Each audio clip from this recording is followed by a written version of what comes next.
Assalamualaikum warahmatullahi wabarakatuh. Semoga Allah melimpahkan keselamatan, rahmat, dan keberkahannya. Bismillahirrohmanirrohim.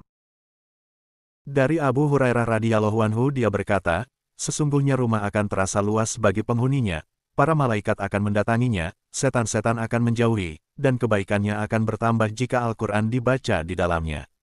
Sungguh rumah akan terasa sempit bagi penghuninya, para malaikat menjauhinya, setan-setan datang, dan kebaikannya berkurang jika di dalamnya tidak dibacakan Al-Quran.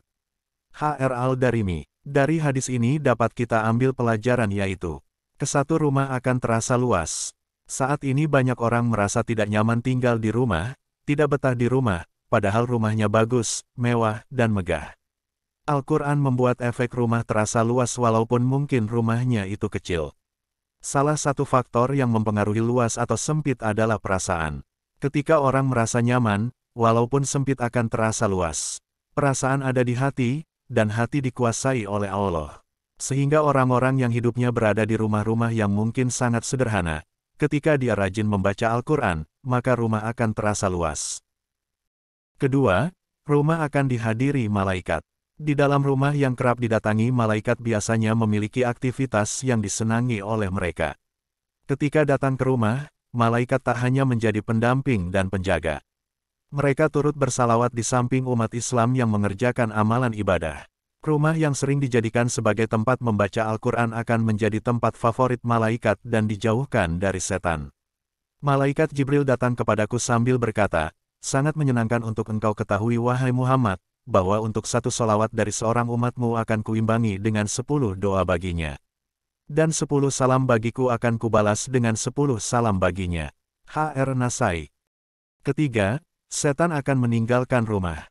Dalam hadis Rasulullah Shallallahu Alaihi Wasallam menjelaskan, sesungguhnya segala sesuatu punya puncak, dan puncak Al-Quran adalah surah Al-Baqarah, dan sesungguhnya setan jika mendengar surah Al-Baqarah dibaca maka ia akan keluar dari rumah yang dibaca di dalamnya surah Al-Baqarah. H.R. Hakim. Kemudian dalam hadis lain juga disebutkan, sesungguhnya segala sesuatu punya puncak, dan puncak Al-Quran adalah surah Al-Baqarah. Siapa yang membacanya di rumahnya pada malam hari, setan tidak akan masuk ke rumahnya selama 3 malam. Dan siapa yang membacanya di siang hari, setan tidak akan bisa masuk rumahnya selama 3 hari. H.R. Ibnu Hibban dan Baihaqi. Kemudian hadis berikutnya sebagai berikut. Jangan jadikan rumah-rumah kalian sebagai kuburan.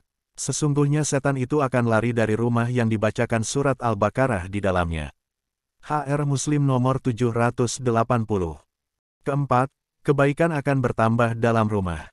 Lalu kata Abu Hurairah radhiyallahu anhu, dan kebaikan yang ada di rumah itu akan banyak. Di sini tidak disebutkan kebaikan dalam hal apa, berarti semuanya.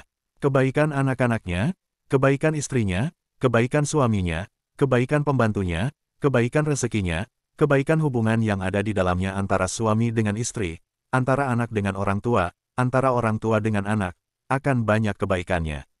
Ada sebagian orang menganggap bahwa untuk mengusir setan maka ditempeli ayat kursi di setiap kamar. Padahal tergantung Anda membaca atau tidak ayat kursi di rumah. Jadi bukan ditempeli Al-Quran ya, tetapi dibacakan Al-Quran. Sekali lagi bukan ditempeli Al-Quran tetapi dibacakan Al-Quran. Demikianlah penjelasannya. Semoga bermanfaat bagi kehidupan kita, dan semoga rezeki Anda berlimpah, selalu sehat, bertambah ketakwaannya kepada Allah.